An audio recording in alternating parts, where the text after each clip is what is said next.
day, and thank you for standing by. Welcome to the Cannabist Company Second Quarter 2025 Earnings Call. At this time, all participants are in a listen-only mode. Please be advised that today's conference is being recorded. I would now like to hand the conference over to your first speaker today, Lee Evans, SVP, Investor Relations. Please go ahead. Good morning, and thank you for joining the Cannabist Company's Second Quarter 2025 Earnings Conference Call. With me today are Chief Executive Officer David Hart, President Jesse Shannon, and Chief Financial Officer Derek Watson. Earlier this morning, we issued a press release reporting our results. A copy of this release is available on the Investors section of our corporate website, where you will also be able to access the replay of this call for up to 30 days. Certain remarks we make today regarding future expectations, plans, and prospects for the company constitute forward-looking statements within the meaning of applicable Canadian and U.S. securities laws. Actual results may differ materially from those indicated by such forward-looking statements as a result of various important factors, which we disclose in more detail in the Risk Factors section of our annual Form 10-K for the year ended December 31st, 2024, and in our subsequent quarterly filings. Any forward-looking statements represent our views as of today and should not be relied upon as representing our views as of any subsequent date. While we may update any such forward-looking statements in the future, we specifically disclaim any obligation to do so except as otherwise required by applicable law. Also, please note that on today's call, we will refer to certain non-GAAP financial measures such as EBITDA and adjusted EBITDA. These measures do not have any standardized meaning prescribed by GAAP and may not be comparable to similar measures presented by other companies. The Cannabist Company considers certain non-GAAP measures to be meaningful indicators of the performance of its business in addition to, but not as a substitute for, our GAAP results. A reconciliation of such non-GAAP financial measures to their nearest comparable GAAP measure is included in our press release issued earlier today. With that, I will turn the call over to David Hart to get us started. David? Thank you, Lee, and thank you to everyone who has joined us on the call today. As we consider the results of the first half of 2025, our priorities remain unchanged.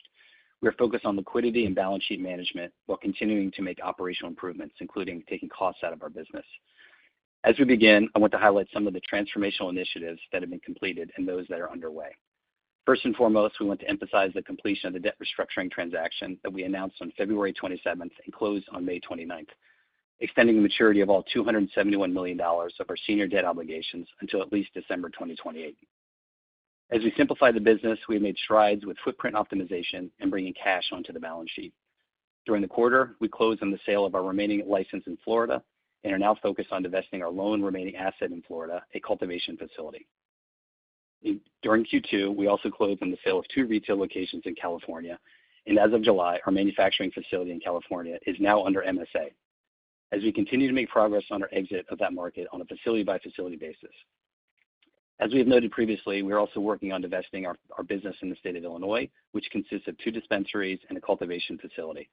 And as a new update, we are announcing today the signing of a transaction in Pennsylvania that will result in the sale of 3 retail locations for roughly $10 million, as we pivot to a wholesale business model in Pennsylvania in order to better utilize the cultivation and manufacturing facility and to retain exposure in a market that should see an adult use transition in the future.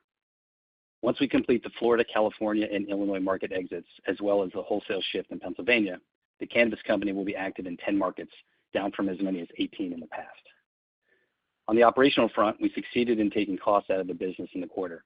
As Derek will discuss shortly, we generated roughly 30 sequential basis points of improved adjusted EBITDA margin in Q2, despite pervasive and persistent headwinds in the sector. Lastly, I want to highlight some of our recent wins with a very successful launch of adult use sales in all 3 of our retail locations in Delaware on August 1st. I want to thank the team for getting Delaware AU off to a great start. Furthermore, we anticipate new stores opening in Ohio during the 3rd and 4th quarters, and we look forward to further strengthening in our core markets like New Jersey and Virginia. With that, let me turn the call over to Jesse to discuss our operational results and initiatives in more detail. Jesse? Thanks, David. During the second quarter, the operations team continued its relentless efforts to simplify and optimize our business, focusing on the right products in the right locations to drive efficiencies, reduce costs, and meet our customers' needs. While the industry continues to battle pervasive headwinds, we achieved a number of positive outcomes. In Q2, our top 5 markets by revenue and EBITDA in alphabetical order were once again Colorado, Maryland, New Jersey, Ohio, and Virginia, with New Jersey and Colorado achieving the biggest sequential revenue growth. Maryland, New Jersey, and Ohio saw the largest increases in adjusted EBITDA sequentially. In New Jersey, we kicked off adult use sales in our third Garden State dispensary in April. During the second quarter, we completed the sale of 2 retail locations in California, and we have 1 dispensary remaining in San Francisco. We ended the quarter with 53 operational retail locations compared to 55 at the end of Q1.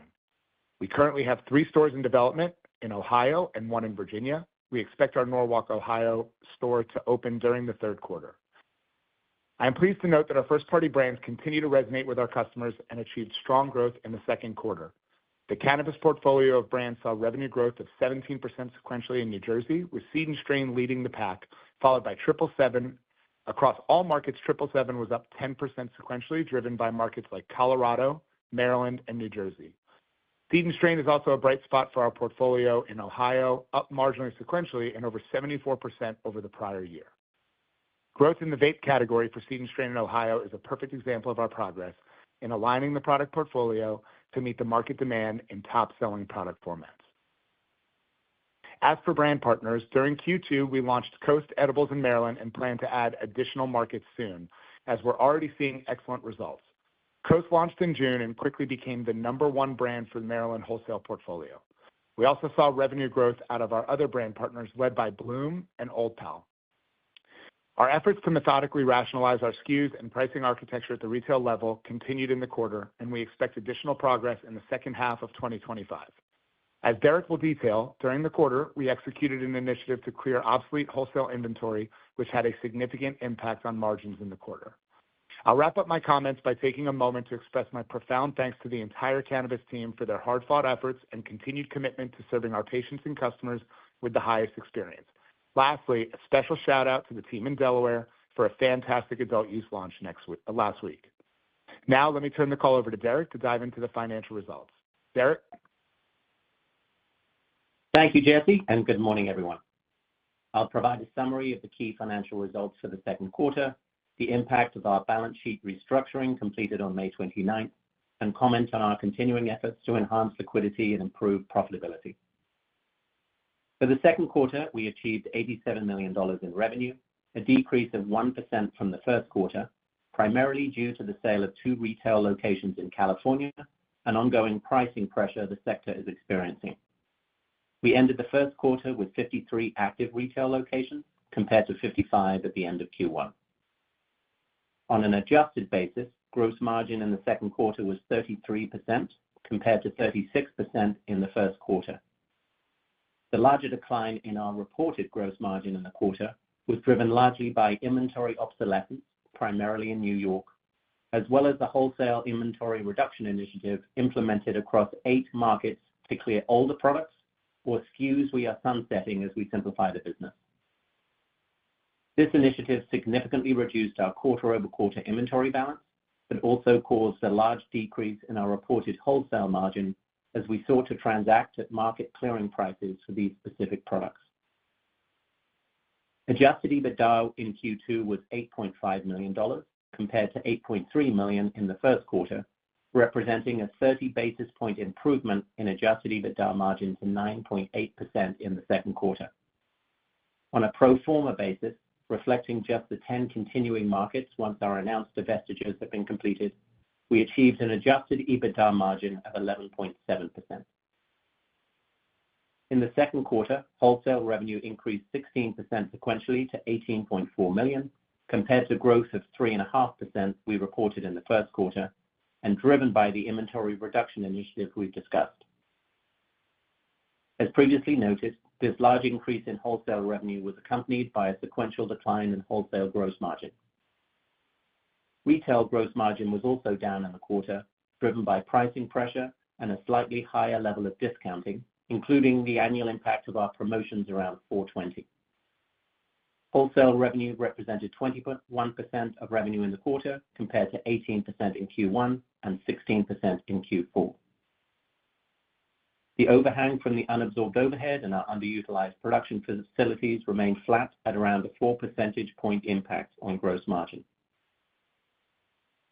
As our footprint is reduced, we're continuing to reduce overhead costs. In addition to the $23 million in annualized cost savings due to corporate restructuring we achieved during 2024 In the second quarter of 2025, we completed a smaller restructuring representing approximately $2 million in annualized labor savings expense.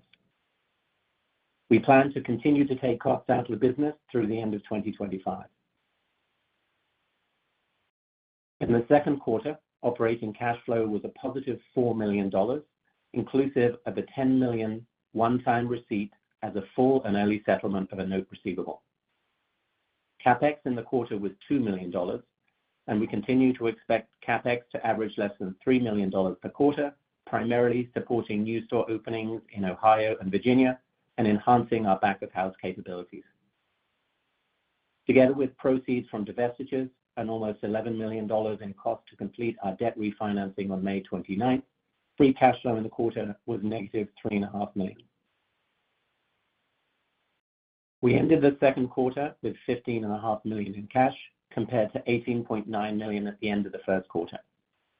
During Q2, we contracted for $7 million in divestitures from asset sales, approximately $5 million of which was received and $2 million is still outstanding for payment at the end of the quarter. As we've announced today, we anticipate a short closing window for the sale of retail assets in Pennsylvania, which will add $10 million of gross proceeds to our balance sheet.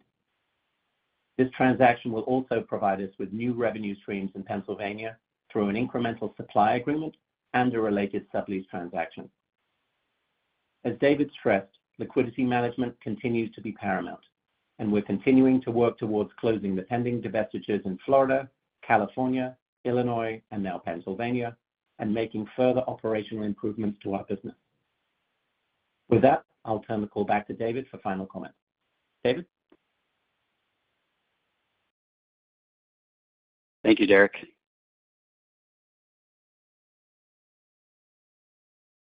Thanks to everyone for joining. We look forward to providing additional updates on our key priorities as we focus on liquidity and balance sheet management while simplifying our operations.